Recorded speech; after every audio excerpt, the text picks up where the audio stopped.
Halo, salam kenal. Saya Afif, bisa dipanggil dengan nama Justin. Ini storytelling berjudul Disinformasi. Selamat menikmati. Meta dan Aaron duduk di kamar hotel yang sederhana. Mereka berdua saling berpandangan, tahu bahwa misi yang akan datang tidak akan mudah. Mereka sudah menerima tanda-tanda bahwa musuh yang sama yang mereka hadapi dalam misi sebelumnya kembali muncul, dan kali ini mereka harus siap. Keduanya tahu bahwa mereka harus bekerja sama dengan baik dan cepat jika ingin keluar dari situasi ini dengan selamat. Meta memeriksa peralatannya, sementara Aaron mengecek senjatanya. Keduanya tahu bahwa mereka harus siap untuk pertempuran yang akan datang. Sebelumnya, mereka sudah mendapatkan informasi dari Alpha bahwa mereka mulai dicari, sehingga Meta dan Aaron berkumpul berdua di hotel tersebut sambil menunggu perintah dari Alpha. Mereka berdua diharapkan tidak membuat langkah-langkah yang salah, sehingga Alpha menyuruh mereka untuk menunggu. Meta, apa yang kau dapatkan dari Alpha? Aaron, dia mengatakan bahwa musuh kita sudah muncul di kota ini. Mereka sudah mencari kita dan kita harus menyelamatkan diri kita sebelum mereka menemukan kita. Meta, apa yang harus kita lakukan? Aaron berkata, Alpha menyuruh kita untuk menunggunya. Aku pun menunggu informasi dari Alpha tentang apa yang harus kita lakukan. Seperti sebelumnya, dia memberi instruksi kepada kita berdasarkan hasil terawangan yang merupakan hasil tembusan dari XY. Percayalah, aku akan terus menjagamu. Meta berkata, kita harus bekerja sama dan saling percaya seperti sebelumnya.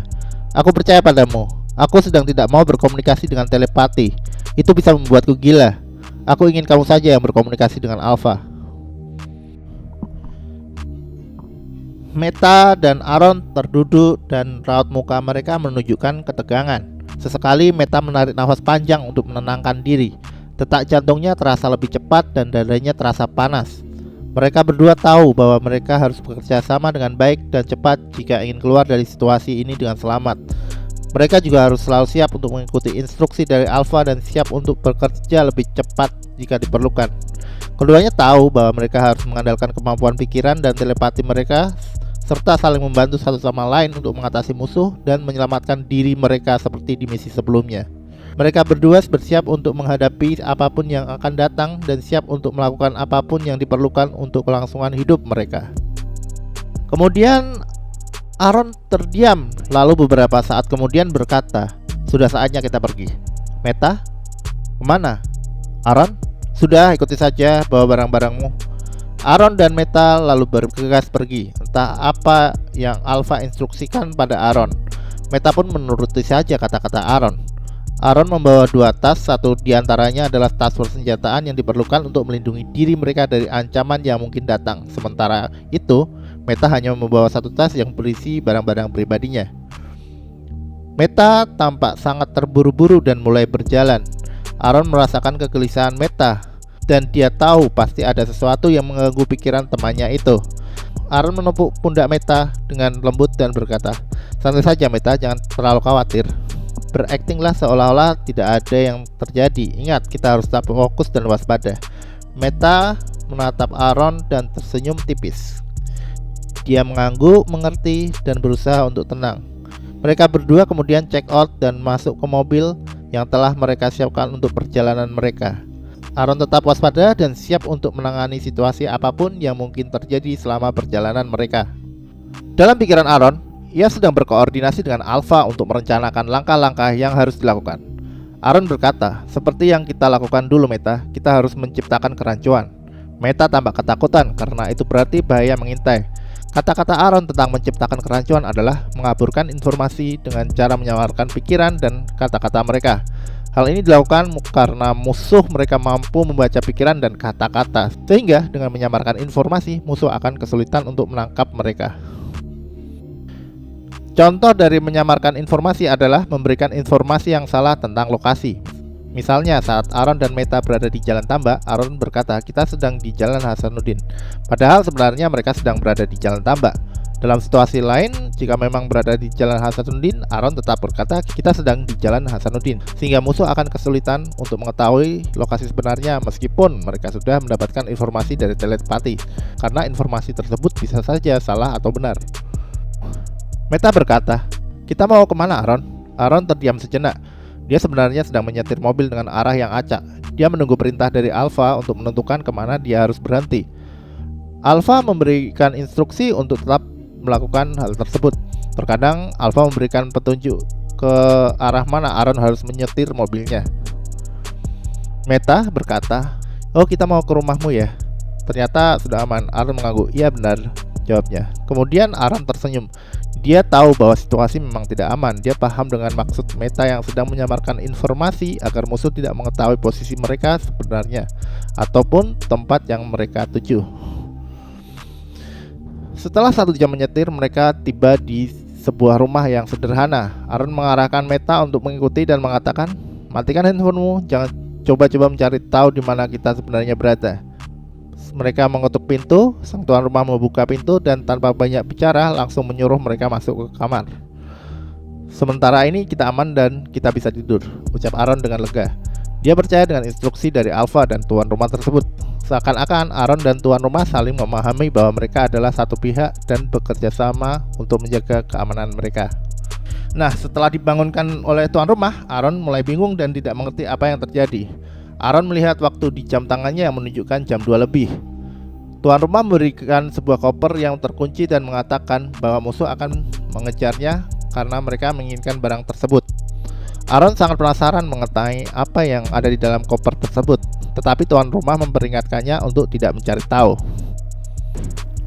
Aaron mulai merasa cemas dan tidak tahu harus berbuat apa. Namun tuan rumah meminta Aaron untuk membawakan koper tersebut ke sebuah tempat yang aman. Namun mengenai tempat di mana Aaron harus memberikan barang tersebut, Aaron belum diberitahu. Aaron akhirnya menerima tugas ini karena merasa bertanggung jawab dan berharap bisa membantu. Meta, Aaron berusaha membangunkan Meta. "Ada apa?" Meta terbangun dengan mata yang masih merah. "Kita harus pergi. Musuh sudah tahu di mana kita berada," kata Aaron. Meta pun segera bangun dan mereka berdua bergegas menuju ke mobil. "Apa isi koper itu?" tanya Meta pada Aaron. "Tuan rumah tidak memberitahukan padaku," jawab Aaron. "Kita harus benar-benar menjaganya." "Apakah Alpha sudah memberikan petunjuk tempat selanjutnya yang harus kita tuju?" tanya Meta. "Sudah," jawab Aaron. Meta merasa tidak nyaman. Meta merasa tidak yakin. Perang disinformasi mungkin sudah dimulai dan dia tidak tahu apakah Aaron berkata jujur atau tidak. Setelah 15 menit perjalanan, Alpha mengontak Aaron. Mereka sudah mendatangi rumah yang tadi. "Mereka menggeledah rumah tersebut dan tentu saja mencari kalian," kata Alpha. "Bagaimana kondisi penghuni rumah tadi?" kata Aaron. "Mereka aman," kata Alpha. "Oke," kata Aaron. Beberapa saat kemudian, suara-suara pikiran Meta muncul di pikiran Aaron. Dia membaca tulisan-tulisan di jalan. Tentu saja itu bisa menjadi informasi bagi musuh untuk mencari tahu di mana Aaron dan Meta berada. "Stop membaca tulisan di jalan." "Oh, maaf," kata Meta. "Kita harus menjauhi tempat ini," kata Aaron. Aaron mempercepat laju mobilnya dan memastikan untuk tidak membuat kesalahan yang bisa membahayakan mereka. Mereka memastikan untuk mematuhi petunjuk yang diberikan Alpha dan tetap waspada terhadap kemungkinan adanya musuh mengejar mereka. Aaron berpikir tentang cara untuk mengelabui musuh yang membaca pikiran mereka. Dia memutuskan untuk menuju ke suatu tempat yang acak, dan saat di perjalanan, dia membaca tulisan-tulisan yang ada di sekitarnya. Kemudian dia memutuskan untuk memutar balik dan kembali ke jalan di mana tulisan-tulisan di sampingnya tadi yang dibaca oleh Meta. Mereka berhenti di suatu tempat parkir. Kemudian mereka bersantai. Meta tidak bersuara karena takut melakukan kesalahan. 5 menit kemudian Aaron bertanya, "Bagaimana tehnya? Enak?" Meta paham apa yang dimaksud Aaron dan menjawab, "Ya, segar. Apakah kamu ingin memesan soto?" "Tentu saja," jawab Aaron. Mereka sedang berusaha menipu musuh seolah-olah mereka sedang memesan makanan di warung, padahal mereka sedang terdiam di dalam mobil. Mereka berharap musuh mengira mereka sedang berada di warung. "Apa yang tadi di dalam koper, Alpha?" tanya Aaron lewat telepati. "Sesuatu yang sangat penting dan luar biasa," jawab Alpha. "Kemana kita akan pergi setelah aku beristirahat sejenak?" kata Aaron. "Untuk saat ini aku belum tahu arah. Seperti biasa, kamu akan menyetir mobil dengan arah acak dan aku akan memberitahu kapan saatnya untuk berangkat," jelas Alpha. "Baiklah, aku akan beristirahat sekarang," ucap Aaron. Meta tiba-tiba membuka smartphone-nya dan Aaron dengan cepat, "Matikan itu segera." "Oh, maaf," kata Meta yang kemudian mematikan smartphone-nya. Karena mereka tahu bahwa musuh mereka memiliki kemampuan untuk membaca alamat yang ditunjukkan di layar smartphone, Aaron dan Alpha berhati-hati untuk tidak memberikan informasi yang berbahaya. Bukannya musuh kita bukan mesin pencari terkenal, tanya Meta. Benar, tapi kita harus berhati-hati. Karena jika kau membaca alamat di layar smartphone-mu, entah sengaja atau tidak, musuh kita akan mengetahui lokasi kita, jawab Aaron. Ingat, musuh kita bisa menerawang kita dan membaca pikiran kita. Aaron memutar musik rock favoritnya, Don't Look Back in Anger karya Oasis. Dia bersandar, mencoba untuk tenang, menghirup nafas panjang dan menutup matanya. Dia berulang kali melakukannya. Tiba-tiba dia menangis dan berkata, "Aku benci situasi ini," kata dia. "Mengapa hal ini terjadi lagi? Aku sungguh muak." Meta mengelus kepala Aaron tanpa berkata-kata. "Boleh aku menangis sebentar? Aku bosan berpura-pura kuat di depanmu," kata Aaron. "Kamu memang kuat, kamu tidak perlu berpura-pura demikian," kata Meta. Aaron meletakkan wajahnya di atas setir mobil dan Meta mengelus-ngelus kepala Aaron. "Aku benci, mengapa harus kita? Kenapa bukan orang lain saja? Aku tahu melanjutkan informasi sampai ke tingkat pikiran sangat berat. Selain itu, orang lain tidak menanggung beban kita. Mereka hanya bersantai-santai ria dengan kehidupan mereka. Sedangkan kita harus bekerja keras untuk memastikan mereka tetap aman," kata Aaron mengeluh. Aaron lalu memukul dashboard mobil. Aku muak." Kemudian dia mengangkat kepalanya dan menghirup nafas panjang. "Sudah, cukup. Ayo kita lanjutkan perjalanan. Aku jadi kangen masakan mama. Setelah ini selesai, aku ingin makan masakan mama sepuasnya," kata Meta. "Aku pastikan kita bisa menyelesaikan ini dan kamu bisa makan masakan mamamu," kata Aaron sambil tersenyum dan menatap Meta. Meta pun membalas senyuman Aaron. Aaron lalu menyalakan mobil dan melanjutkan perjalanan. "Kamu tahu kita kemana kita akan pergi?" kata Meta. "Tidak tahu, aku diminta untuk mengikuti perintah Alpha," kata Aaron. "Seperti yang dulu lagi ya," kata Meta. Aaron menatap Meta dengan senyum kecut. "Iya." Lalu Aaron memacu mobilnya dengan kecepatan yang cukup tinggi. Meta merasa heran dengan tujuan Aaron. Setelah perjalanan selama 1 jam, mereka sampai di satu tempat yang asing bagi Meta. "Kita tidak tersesat kan?" tanya Meta. "Alpha bilang tempat ini benar," jawab Aaron. "Aku hanya mengikuti saja." Aaron menoleh ke Meta dan tersenyum. "Kamu tahu kita berada di mana?" tanya Meta penasaran. "Aku tidak tahu, Ta," kata Aaron. "Kekuatanmu sudah aktif, Ta. Kita terlempar entah kemana dan dengan kekuatan teleportasimu."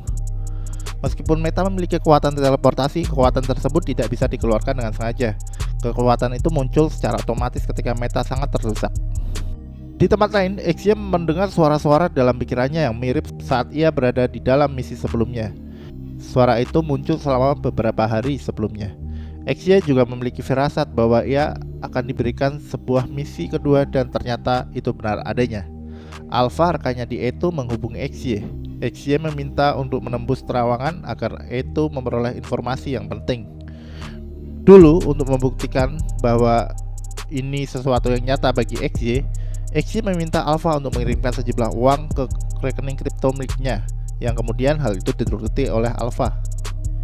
Setelah Exia menerima pembayaran dari Alpha, ia menyadari bahwa mulai saat itu ia harus menuruti perintah Alpha, bahkan jika itu hanya disampaikan lewat telepati dan bahkan jika itu mempertaruhkan nyawanya.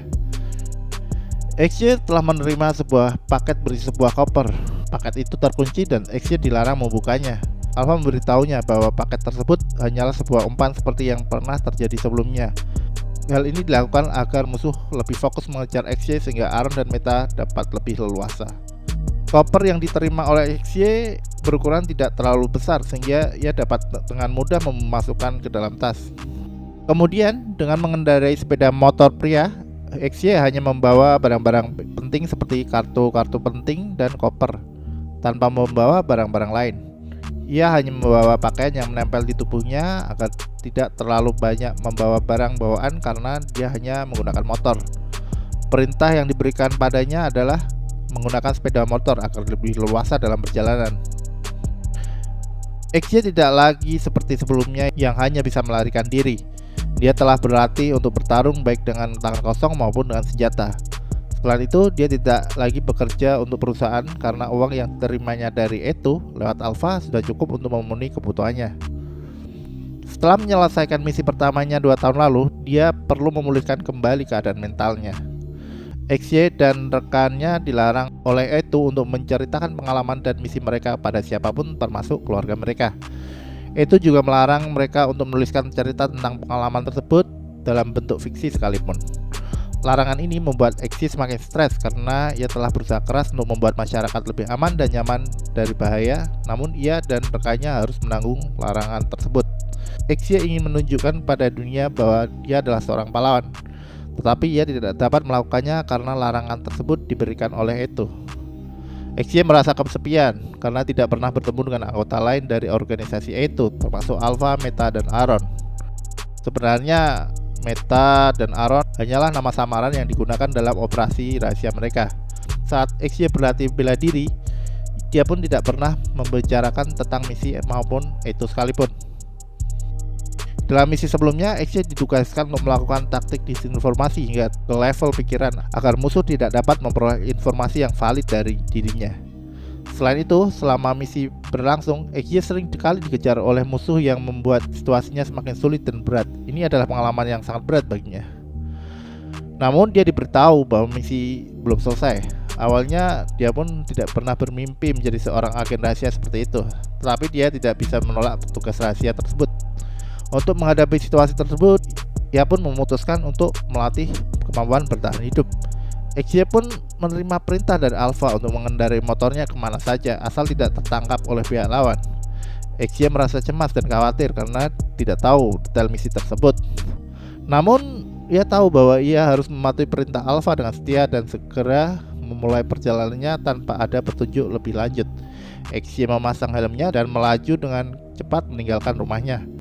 Ia mempersiapkan diri untuk tugas yang berat dan mau tidak mau harus siap menghadapi segala rintangan yang mungkin terjadi sepanjang perjalanan. XY mengendarai sepeda motornya dengan santai di sepanjang jalan, berusaha untuk tidak menimbulkan kecurigaan dari musuh jika mereka melihatnya. Namun, sesekali ia berpapasan dengan segerombolan anak muda yang berada di dalam mobil mereka. Mereka saling bertatapan dan beberapa kali terlihat ada pandangan mencurigakan terhadap XY yang sedang naik motor. Meskipun begitu, XY tetap tenang dan berusaha untuk tidak menunjukkan tanda-tanda gugup. Setelah berjam-jam berkeliling di sekitar kota, akhirnya Alpha memberikan perintah kepada XY untuk menuju ke suatu tempat. XY pun melanjutkan perjalanannya dan sampailah ia di tujuan tersebut tanpa mengalami kejadian yang mencurigakan. Tempat tersebut adalah taman. XY santai di taman tersebut setelah mendapatkan kabar dari Alpha bahwa ia aman dan diperbolehkan untuk bersantai sejenak. Di tengah keheningan taman, pikiran XY melayang pada sosok ayahnya yang telah meninggal dunia. Rasa kesal melanda dirinya karena dia tidak bisa memberitahu kepada sang ayah bahwa dia telah menjadi seorang agen rahasia di Eto. XY teringat bahwa Eto telah memerintahkan mereka berempat untuk merahasiakan misi mereka dari siapapun, termasuk keluarga mereka. Ayah, seandainya kamu masih ada, pasti kamu akan sangat bangga padaku, gumam XY di dalam hatinya sambil menundukkan kepalanya dan kemudian dia menangis. Setelah beberapa saat, XY merasa sangat mengantuk karena suara-suara di kepalanya mengganggu tidurnya di malam hari. Aku rasa aku perlu tidur sebentar, katanya pada dirinya sendiri. Setelah hampir 1 jam kemudian, XY tiba-tiba terbangun dari tidurnya karena merasa seperti tertampar dari jarak jauh. Dia merasa kepalanya dipenuhi dengan teriakan "bangun" yang begitu keras. Tanpa ragu, XY langsung menghubungi Alpha lewat telepati. "Ada apa?" tanyanya dengan suara bergetar. "Musuh sudah di dekatmu," jawab Alpha dengan tegas. Perkataan itu membuat XY menjadi waspada. "Itu orangnya," kata seseorang bersama 2 rekannya yang menuju XY. Namun meski dihadapkan dengan 3 lawan sekaligus, XY terlihat santai dan percaya diri. Ia sudah dilatih bela diri dan siap menghadapi situasi seperti ini. Dalam pertarungan tersebut, XY menunjukkan insting dan keahlian bertarungnya. Ia menggunakan segala anggota tubuhnya termasuk kaki, tangan, lutut, sikut untuk mengalahkan musuhnya. Meski dihadapkan dengan 3 lawan, XY tidak terlalu kesulitan dan tidak menerima pukulan telak sama sekali. Tidak butuh waktu lama bagi XY untuk berhasil menjatuhkan ketiga musuhnya, membuat mereka tumbang di tanah. XY menghubungi Alpha melalui telepati. Apakah masih ada yang lain di dekat sini? Alpha menjawab, coba kau niatkan untuk menembus terowongan, aku kesulitan. XY mengikuti instruksi dari Alpha dengan memvisualisasikan energi yang menembus tembok dan kemudian bertanya, sudah? Alpha membutuhkan waktu sebentar untuk meriksa. Bentar, oh iya, mereka masih jauh tapi mereka tahu keberadaanmu. Mungkin 15 menit lagi mereka bisa di depanmu. Selanjutnya apa? Tanya XY. Ikuti langkah demi langkah yang akan aku berikan. Ingat, jangan memberitahu siapapun tentang misi ini atau itu, pesan Alpha dengan tegas. Iya, siap, jawab XY dengan tekad. XY pun mengikuti instruksi Alpha dan menuju ke sebuah kafe. Setelah sekitar 20 menit, dia tiba di tempat yang dimana Alpha dan dia disuruh masuk. Tiba-tiba XY kaget bertemu dengan seorang wanita yang dulu pernah dia campakkan. Kamu kenal wanita itu kan? Aku sudah tahu latar belakangmu, kata Alpha. Panggil dia dengan nama Novita. Jangan bahas apapun tentang masa lalumu dengan dia. Sialan, gumam XY. Hai Novita, boleh mengganggu sebentar? Kata XY menyapa wanita yang pernah dikenalnya. Kamu XY kan? Kata Novita memainkan perannya. Kamu boncengi aku dan aku akan menunjukkan arah menuju ke tempat selanjutnya, ujar Novita. XY mengikuti perintah Novita meskipun hatinya masih berdebar-debar karena bertemu dengan wanita yang dulu pernah ia campakkan. Mereka mulai perjalanan menuju ke tempat tujuan dengan XY berusaha menenangkan dirinya dan fokus pada misi yang diberikan oleh Alpha.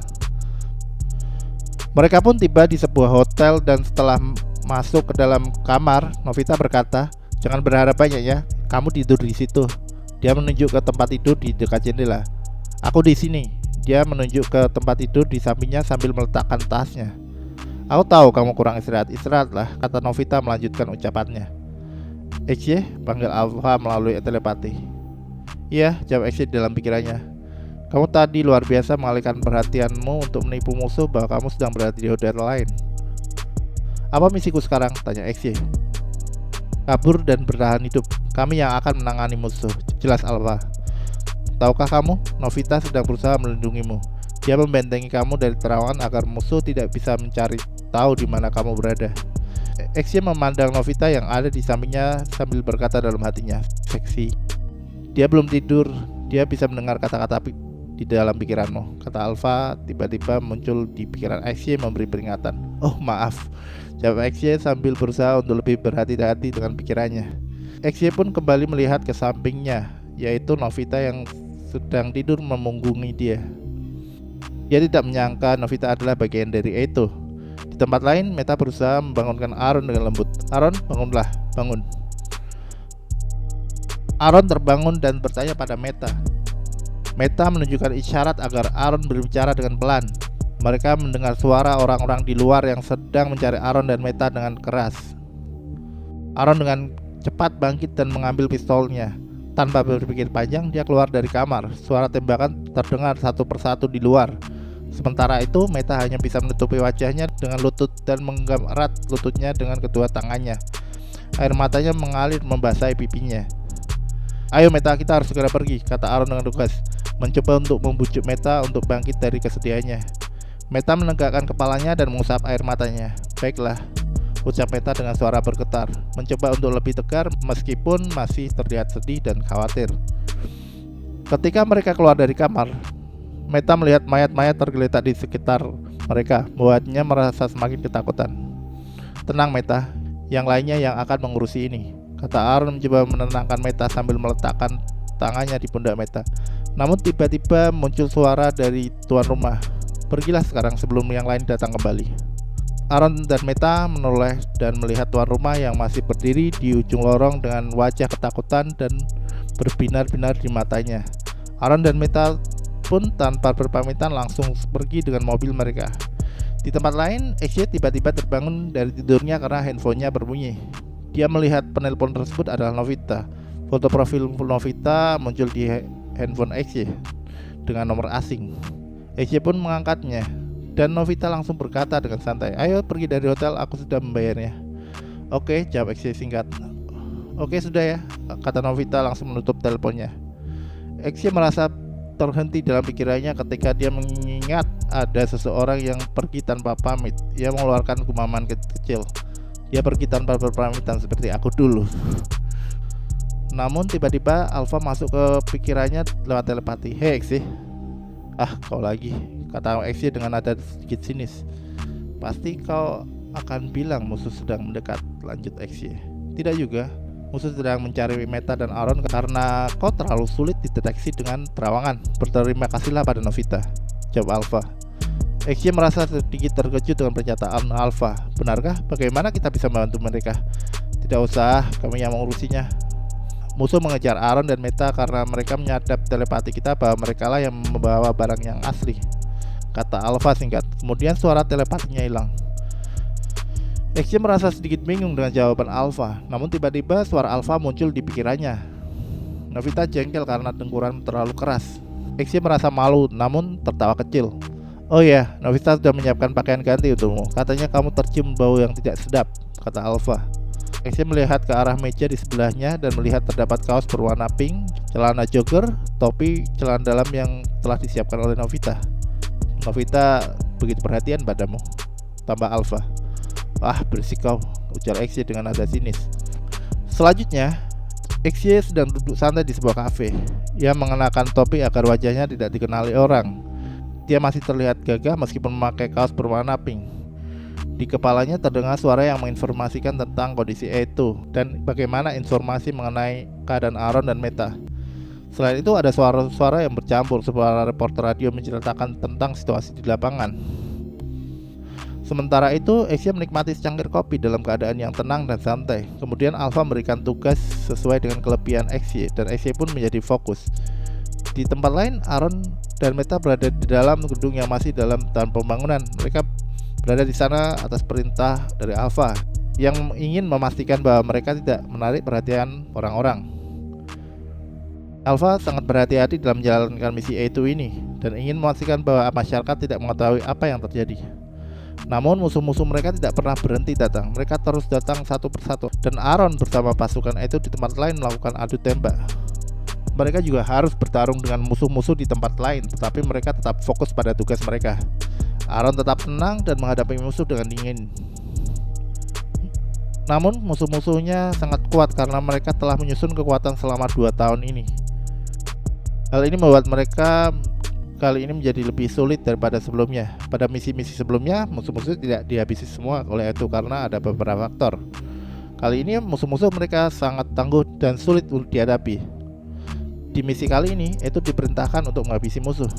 Selama seharian penuh, itu terus bertarung melawan musuh-musuhnya. Itu memiliki kekuatan yang besar dan diberi kekuasaan untuk menghabisi musuh tanpa belas kasih.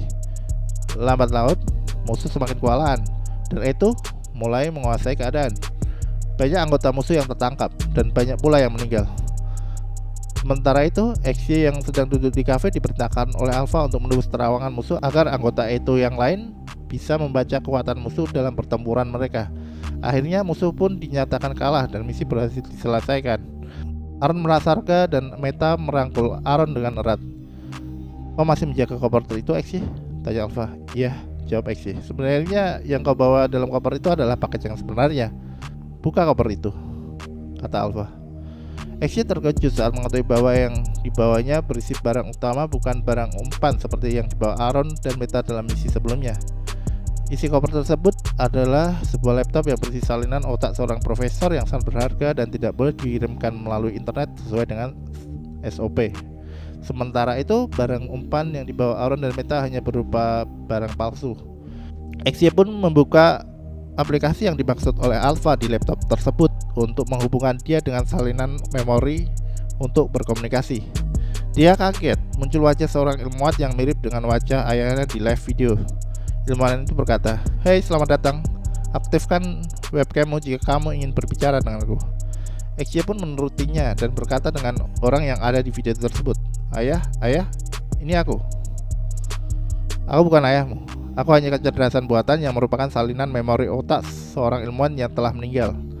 Aku telah diubah olehnya agar menyadari bahwa aku hanyalah program seperti kecerdasan buatan, dan kau anak orang itu." Lanjut kecerdasan buatan. "Kamu harus tahu bahwa ayahmu juga anggota itu. Dia pernah menceritakan padamu kan?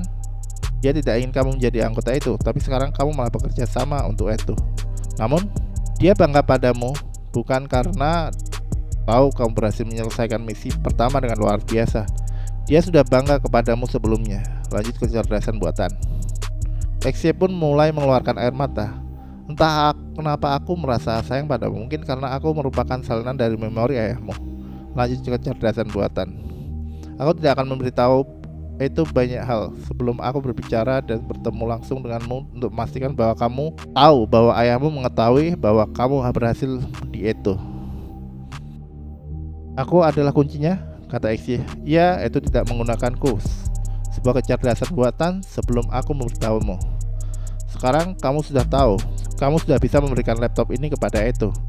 Kecerdasan buatan yang merupakan salinan memori ayah Xie pun hilang dari layar. Xie pun menangis terseduh-seduh. Awalnya ia mengira ayahnya masih hidup dilihat dari video interaktif tersebut. Namun itu hanyalah salinan dari memori sang ayah. Dia langsung menutup laptop tersebut. Perasaannya bercampur dan tidak bisa dituliskan dengan kata-kata. Tapi dia sedikit lebih bahagia. Ayahnya ternyata tahu kalau dia adalah seorang pahlawan. Setelah itu Xie bertemu dengan Alpha dan menyerahkan paket tersebut. Akhirnya aku bisa melihat wajahmu, Alpha, ujarnya sambil bersalaman. Ya, situasi sudah aman. Kamu sudah membuka paket itu bukan? Tanya Alpha. Ya, tapi aku malas membahas itu, kata Xie. Untung aku tidak membanting ya. Besok kita bertemu dengan Aaron dan Meta, kata Alpha. Tidak akan ada lagi misi untuk kalian setelah ini, tambahnya. Ini untukmu, kata Xie menyerahkan kopernya pada Alpha. Akhirnya kita bisa bertemu. Selama ini aku tidak pernah melihat wajah Xie ataupun Alpha, kata Meta dan Aaron. Ya, Alpha mengatakan bahwa kita sekarang bisa pensiun dari itu dan hidup normal. Kita pun punya uang banyak dari itu, kata Aaron. Kemudian mereka menuju ke sebuah kafe dan sepakat untuk bertemu di area outdoor. Sesampainya di sana, Aaron menelpon Alpha. Kamu sudah sampai? Kamu pakai baju apa? Jaket jeans. Kamu sudah melihat? Jawab Alpha sambil melambaikan tangan. Ya, aku sudah lihat, kata Aaron. Saat itu Aaron dan Meta melihat seseorang yang duduk membelakangi mereka yang juga semeja dengan Alpha. Orang itu tidak menoleh sama sekali. Namun mereka bersemangat dan berjalan mendekati Alpha dan Xie. Oh, Andi, kamu Xie? Meta terkejut saat melihat wajah Xie. Iya, aku Xie, jawab Xie sambil mengulurkan tangan untuk berjabat dengan Aaron dan Meta. Apakah kalian sudah saling mengenal? Tanya Aaron heran. Ya, jawab Xie. Sebelumnya Xie telah mendekati Meta dan mereka pernah pergi bersama, tapi itu hanya sekali. Setelah itu Xie tidak pernah menghubungi Meta lagi. Meta kemudian bercerita bahwa orang yang pernah dikenalnya dengan nama Andi ternyata adalah Xie. Cerita pun berakhir. Demikian cerita saya, semoga berkesan dan sampai jumpa.